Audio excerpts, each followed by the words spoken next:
Hey everyone, welcome back to OCD Recovery's YouTube channel, where today I'm going to talk about a topic that unfortunately a lot of people spend a lot of money on. This is my personal experience with this when I was very hopeless. Around the time when I went to the mental hospital and I didn't want to live and the police were called to my house a lot. I was a danger to myself for a very, very long time. It was a very stressful time when I was at the deepest despair of my OCD and anxiety suffering. And that is, do you need a brain scan, but not just a brain scan?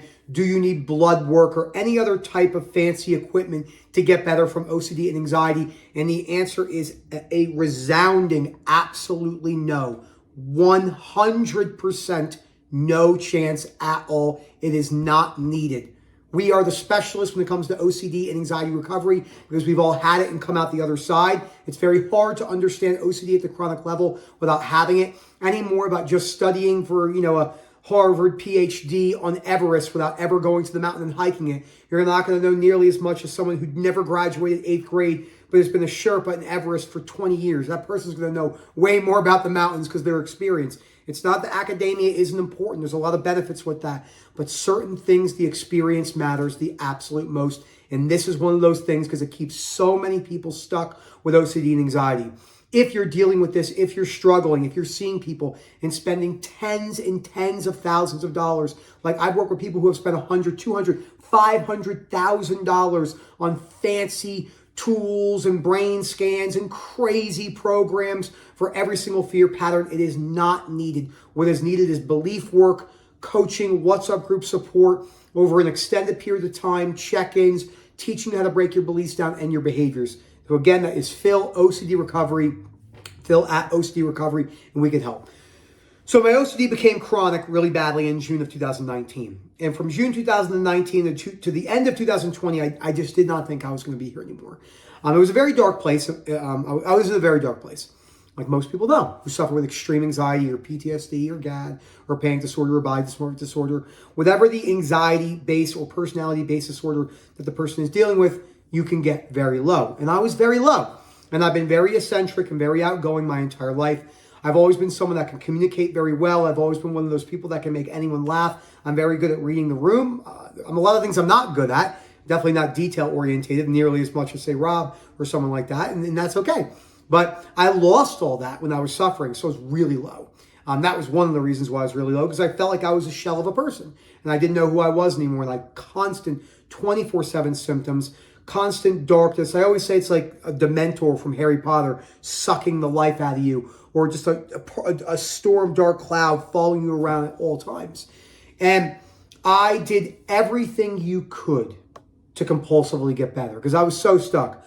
Supplements, well-intentioned therapists and doctors. People were giving me advice that I thought was well. I always say I was told to spit into a cup for the rest of my life with my saliva swallowing OCD. But one of the things that I did was I went to one of the biggest centers on earth that many people know of. Very well-to-do place. The individual that runs this is definitely smart, not dumb by no means, but definitely very misinformed with OCD and anxiety, which is difficult because when you say that, your first thought is, this guy's a medical doctor, he's written tons of books, his credentials, and all I have to say is, yeah, but he never had it. So it's like, you could have an MBA from Masters in Business in Harvard and be a professional student, and you could give some pretty good advice from the book, but all I have to ask you is, have you ever ran a business before? And if the answer is no, I'm going to take advice from you in some things, but it's going to be I'm not going to listen as much as I would listen to someone who's gone bankrupt twice, had a startup, built it up, and then sold it or an IPO for $1 billion. I mean, that person's more than likely going to have better practical experience because all the hardships and plateaus they had to break down. So I went there and I spent thousands and thousands of dollars in basically a day and a half period. I got a specific brain scan. That brain scan told me that my prefrontal cortex wasn't working. And the areas of my brain, the emotional areas of my brain that we all know so well, were hyperactive. Now, when you're suffering with OCD and you go in for one of these scans, of course it's going to show that. That's what it does. You're under an extreme amount of fight or flight. And after I got the brain scan, they explained it to me. And by the way, I have all the paperwork still. I use it as like a souvenir when I talk about it on content. They basically sold me hundreds of dollars worth of supplements.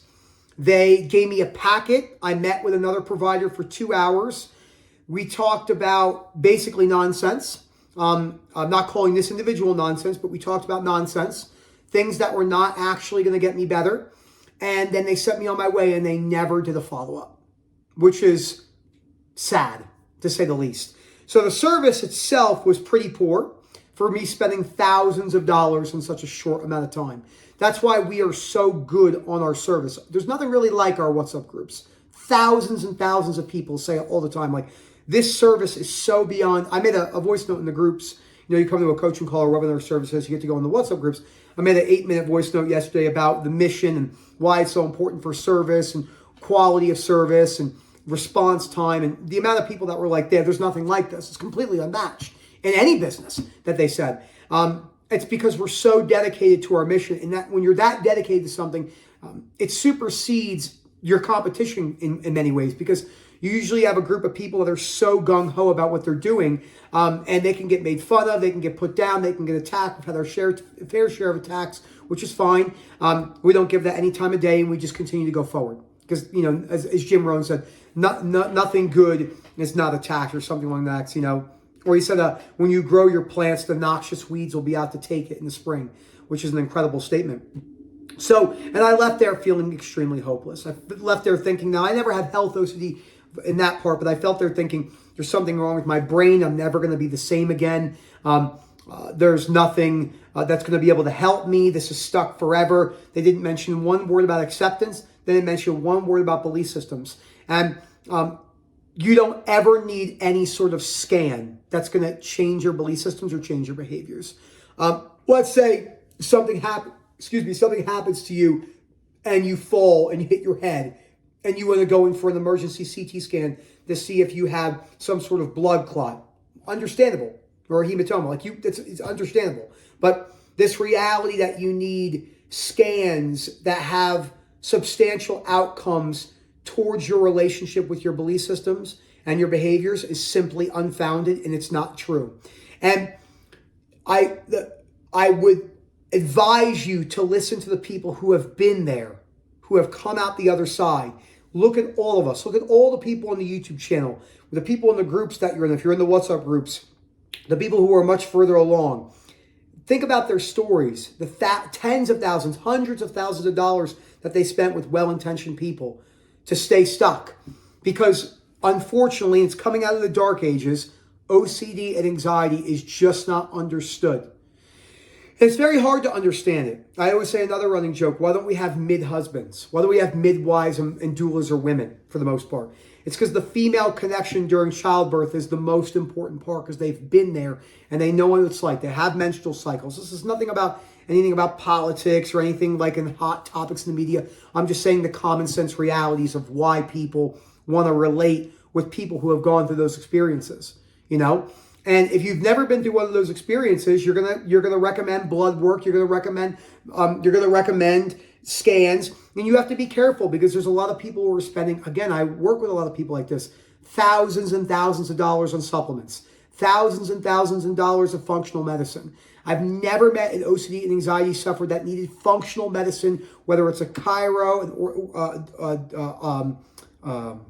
medical doctor, a DO, doctor of osteopathic doctor, so very similar to a medical doctor, or a nutritionist. You could do things that can help you in other areas of your life. But if you're going to these people and they're trying to tell you that these particular scans or blood work are going to make a difference to your OCD and anxiety, run the other way. They don't understand what they're talking about. You're going to be stuck for a very long time by doing that. This is a very hard video for people to hear. It's hard for me to talk about because, if I met with these individuals and the person that runs the program, I always like to say, if we went out for a beer, I don't know if this person would drink a beer, because they're one of those people that, alcohol is a poison, it's a toxin, and it's just most people can drink alcohol in balance and just leave it at that. Like, you're not, the goal is not, if we live forever with AI, as Rob talks about, and these guys that talk about living forever, great, but if you don't live forever, peace either way. Rob made a post on that this morning. But, the reality is, you just don't need those things. So I want you to really think about that. It's a hard topic to talk about because so many people are very convinced that's what they need. Take the risk, work on your belief systems, order the books, come in for coaching. We can help you, get you a plan, guide you towards it. Phil at OCDrecovery.com, and I hope to hear from you soon. Thanks as always.